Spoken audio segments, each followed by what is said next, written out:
గాజాలో పౌరులను హమాస్ రక్షణ కవచంగా వాడుకుంటుందని ఆరోపిస్తూ వస్తున్న ఇజ్రాయిలీ రక్షణ దళాలు దానికి సంబంధించిన ఆధారాలు విడుదల చేశాయి. ఇందులో ఖాన్ యూనిస్లోని యూరోపియన్ ఆసుపత్రి కింద సొరంగాన్ని గుర్తించాయి. అత్యాధునిక సౌకర్యాల్లో ఉన్న ఈ సొరంగంలో జరిపిన దాడిలో హమాస్ కీలక నేత మహ్మద్ సిన్వర్ మృతి చెందాడు.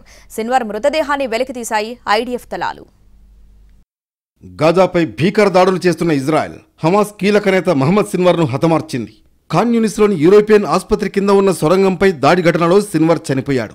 సొరంగంలోని ఓ గదిలో ఉన్న మహ్మద్ సిన్వర్ మృతదేహానికి పరీక్షలు నిర్వహించి నిర్ధారించినట్లు ఐడీఎఫ్ వెల్లడించింది. హమాస్ నాయకుడు యాహ్యా సిన్వర్ తమ్ముడే మహమ్మద్. దక్షిణ గాజాలో జరిగిన ఓ సైనిక ఆపరేషన్లో గతేడాది యాహ్యాను ఇజ్రాయెల్ బలగాలు మట్టుబెట్టాయి. మహమ్మద్ సిన్వర్ మృతదేహంతో పాటు Rafah brigade commander Mohammed Shabana, Khan Younis battalion commander Mahdi Khurra మృతదేహాలను కూడా ఇజ్రాయెల్ దళాలు గుర్తించాయి. మిగిలిన వారిని గుర్తించాల్సిందని ఐడీఎఫ్ తెలిపింది.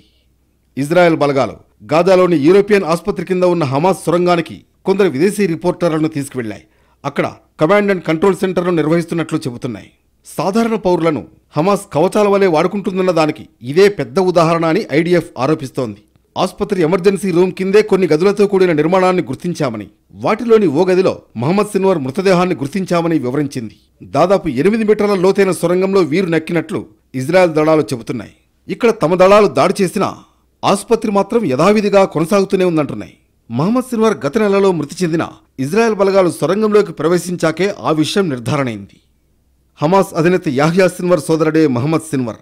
ఆ సంస్థ మిలిటరీ వింగ్ సారథి డెయిఫ్ మృతి తర్వాత ఆ బాధ్యతలను మహమ్మద్ చేపట్టాడు. తన సోదరుడు యాహ్యా మరణానంతరం హమాస్ టాప్ కమాండర్గా ఎదిగాడు. 2023 అక్టోబర్ 7న ఇజ్రాయెల్ మెరుపుదాడి సూత్రధారిగా ఉన్న యాహ్యా సిన్వర్ గతేడాది మృతి చెందాడు. తాజాగా మహమ్మద్ సిన్వర్ కూడా హతమయ్యాడు.